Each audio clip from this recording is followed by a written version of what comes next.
সন্ধ্যা মানে ভিন্ন স্বাদের কিছু। আজ বানালাম লেড চিপস চিকেন। অদ্ভুত একটা নাম, তাই না? প্রথমে আমি মুরগির মাংসগুলোকে টুকরো করে নিলাম। তারপর তার মধ্যে আমি আদা বাটা, রসুন বাটা, জিরা, oyster sauce, soya sauce, tomato sauce, তারপর হচ্ছে গোলমরিচ দিয়ে ভালো করে একটা ডিম ফেটিয়ে তারপর এটাকে ভালো করে আমি মিক্স করে নিচ্ছি। তারপর আমি একটা পেপার দিয়ে এটাকে পুরোটা ঢেকে দিব। ঢেকে দিয়ে রেখে দিব ম্যারিনেট হওয়ার জন্য। তারপরে ওই যে লেস চিপস ওইটাকে আমি ভালো করে গুঁড়া করে নিচ্ছি।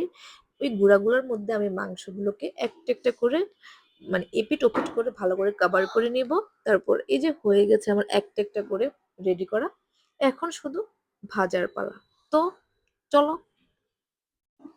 তো ভাজার জন্য আমি তেলটাকে দিয়ে দিলাম। তাই তুমি তেল গরম হয়ে গিয়েছে, আমি তার মধ্যে দিয়ে দিলাম চিকেনগুলোকে। এখন এগুলোকে আমি ভালো করে ভেজে নিব। ভালো করে ভাজা আমার অলরেডি শেষ। আমি উঠিয়ে নিয়েছি।